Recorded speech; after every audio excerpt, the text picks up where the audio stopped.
Gerçek hayatta başınıza geldi mi bilmiyorum ama en azından filmlerde görmüşsünüzdür. Uçaklarda kabin basıncı düştüğünde kabinde oksijen maskeleri birden beliriverir. Şimdi size bu oksijen maskelerinden bahsedeceğim.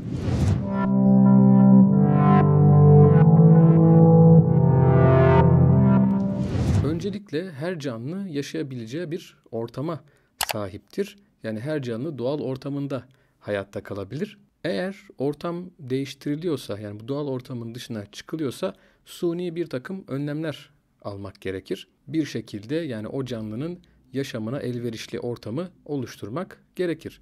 İşte uçaklarda da böyle bir durum söz konusu.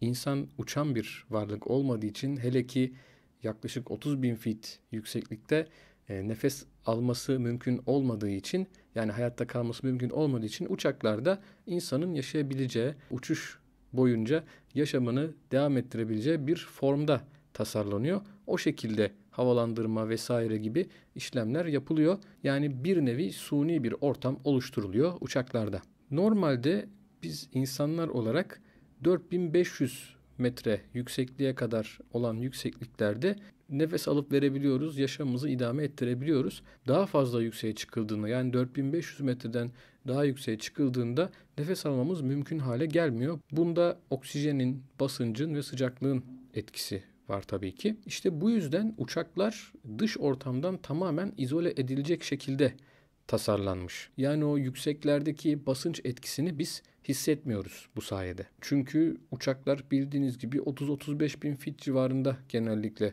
uçuş yapıyorlar. Bu yükseklikte bizim nefes alıp vermemiz mümkün değil. Ayrıyeten eksi 50 derecelik de bir sıcaklık söz konusu orada. Bu yüzden işte uçakları bir nevi akvaryum gibi üretiyorlar, tasarlıyorlar. Yani nasıl hani balık akvaryumları olur, içine su doldurulur, işte ona motorunu koyarsınız suyu havalandırmak için, gerekli zamanlarda bir ısıtıcı koyarsınız ya da temizliğini yapmak için bir filtre falan koyarsınız. İşte uçakları da bir nevi hava akvaryumu olarak da düşünebiliriz. Orada gerekli oksijeni sağlarlar, basıncı ayarlarlar. Böyle suni bir ortam hazırlanır yani uçaklarda. Aksi takdirde oksijensiz bir havaya ve çok fazla düşük basınca maruz kalacağımız için zaten organlarımız muhtemelen iflas edecektir o seviyelerde. Hani az önce akvaryum örneğinden bahsettik. Bu akvaryum nasıl çalışıyor diye sorabilirsiniz. Kısaca ondan bahsedeyim hemen. Uçaklarda hava jeneratörlerinden alınan basınçlı hava uygun bir şekilde uçağın içine, yani kabine veriliyor. Uçağın içindeki, yani kabinin içindeki basınç ve sıcaklık da sürekli kontrol altında tutuluyor. Bu sistemlerde otomatik sistemler, fakat bu otomatik sistemler devre dışı kaldığında da manuel olarak ayarlanabiliyor pilotlar tarafından. Bütün bu sistemlere ve alınan önlemlere rağmen kabin basıncında bir düşüklük yaşanırsa işte o bahsettiğimiz oksijen maskeleri devreye giriyor. Oksijen maskelerini düşürmek için de İki sistem var. Biri otomatik, yani uçağın içindeki basınç düşer düşmez o maskeleri indiriyor yolcuların kullanımı için. Bir diğeri de manuel bir sistem. O da pilotlar tarafından kontrol ediliyor. Yani otomatik sistem çalışmazsa diye böyle bir önlem var. Diyelim ki pilotun sistemi de çalışmadı, o manuel sistem de çalışmadı. O zaman kabin memurları işe el atıyorlar ve biraz kaba kuvvet kullanarak o maskeyi oradan çıkartıyorlar. Şimdi uçaktaki bu oksijen maskeleriyle ilgili pek çok efsane de yer alıyor. İşte o maskeler aslında hiçbir işe yaramıyor, hayat kurtarmaz, içi boş falan gibi şeyler söylenebiliyor. Fakat bunların gerçekle bir ilgisi yok. Ama şöyle bir durum var. Bu oksijen maskelerinde yaklaşık 15-20 dakikalık hava bulunuyor, oksijen bulunuyor. Yani aslında uzun süre boyunca kullanabileceğiniz şeyler değil bunlar.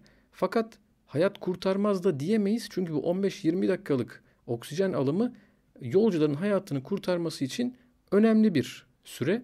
Onu da şu şekilde açıklayalım. Uçak 30 bin fitten ilerlerken böyle bir basınç sorunuyla karşılaştı diyelim. Maskeler döküldü, maskeleri taktık.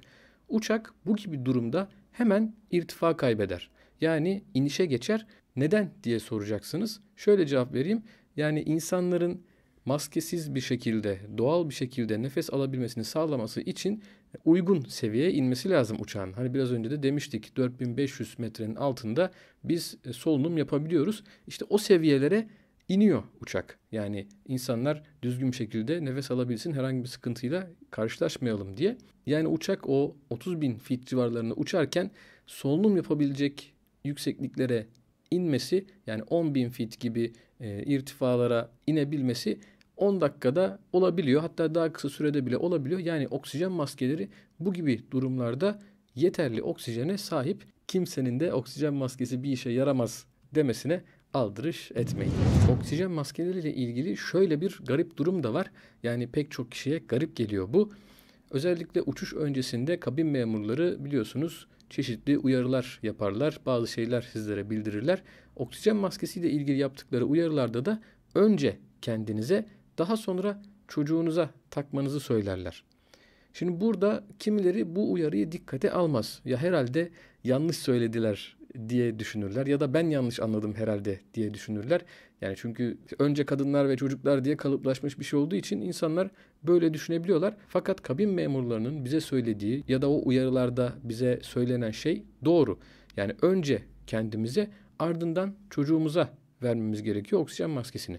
Bunun nedenini de şu şekilde açıklayabiliriz. Şimdi bir yetişkin kendisine değil de çocuğa maske takmaya çalışırsa o arada kendisi oksijensizliğe maruz kalacağı için dikkat dağınıklığı gibi şeyler olabilir.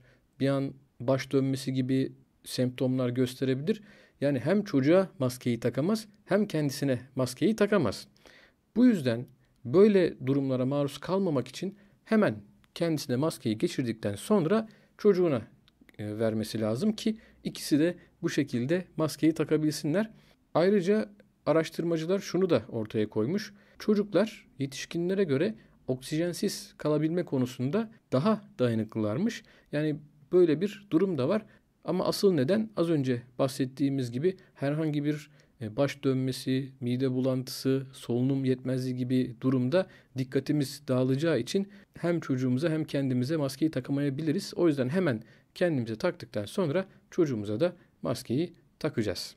Yani bize bildirilen o kurallara da uymamız gerekiyor. Tabii inşallah böyle bir durumla karşı karşıya kalmayız.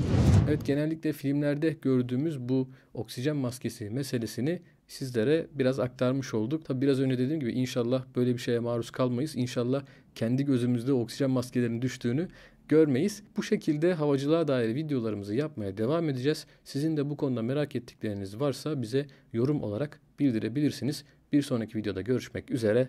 Hayırla kalın.